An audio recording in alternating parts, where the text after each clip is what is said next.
Playmates by Robert B. Parker. Chapter 1. Vince Haller invited me to lunch at the Clarendon Club on Commonwealth Avenue with the chairman of the Board of Trustees of Taft University, Haller's alma mater.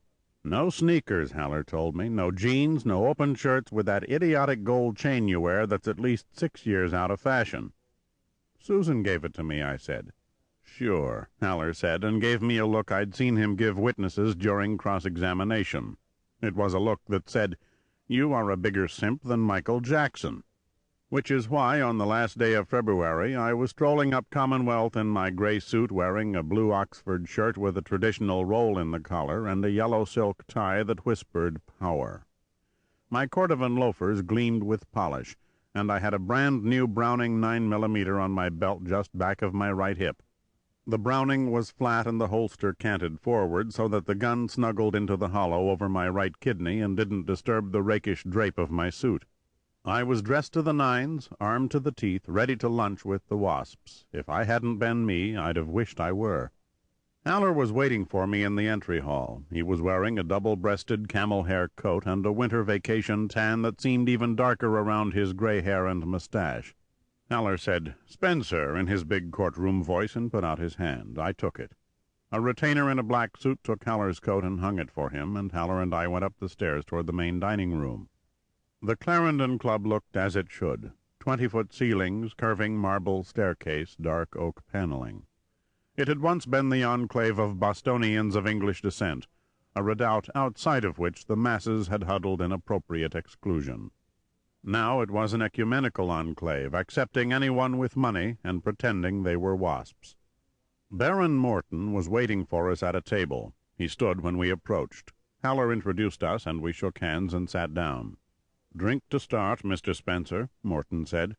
"Sure," I said.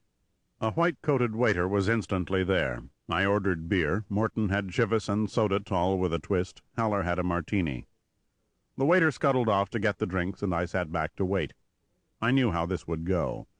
Morton would fiddle around for a while, Haller would prompt him, and after a bit he'd tell me why we were having lunch.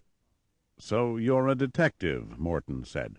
Haller's eyes were sweeping the room, picking out former clients and prospective clients. Much of his work was criminal, but Vince was always alert.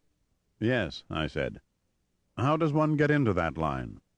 "I was a cop, and after a while I decided to go on my own," I said. "Spenser had a little trouble conforming," Haller said. "He's, as I told you, Baron, a bit of a free spirit." "Like a stormy kestrel," I said. The waiter brought the drinks.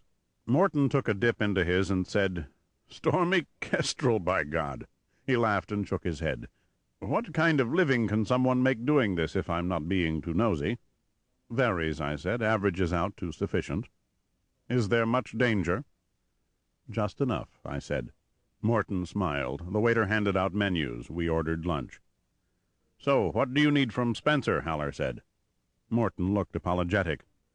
"I should be getting to the point, shouldn't I?" I smiled politely. "Just that I was so interested. I mean, you know, a private eye and all that." I flattened my upper lip over my front teeth and said, "You ever stood out in the rain with your guts beat out?" It sounded exactly like Humphrey Bogart. Morton looked at me blankly. Haller said, "Spenser thinks he does impressions." "Oh," Morton said. "Well, I need some help on a fairly delicate matter." The waiter brought our lunch, chicken pot pie for Morton, scrod for Haller, red flannel hash for me. I drank some Sam Adams. "You're familiar with Taft University," Morton said. "Yes." "I'm the chairman of the Board of Trustees at Taft." I put some ketchup on my hash. "Do you follow college basketball, Mr. Spenser?" "Some. I like the pros better." "Well, Taft, as perhaps you know, is a major basketball power, not only in the East, but nationally." "Made the Final Four a couple years ago," I said. "Yes, and we are ranked in the top 20 again this year," Morton said. "Kid Dwayne Woodcock is a piece of work," Haller said. "Yes," Morton said, "best power forward in the country." "So what can I do for you?" I said. "You looking for a point guard?"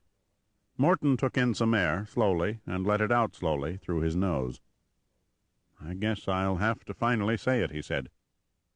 I drank some Sam Adams and ate some hash. "There's rumors of point shaving," Morton said.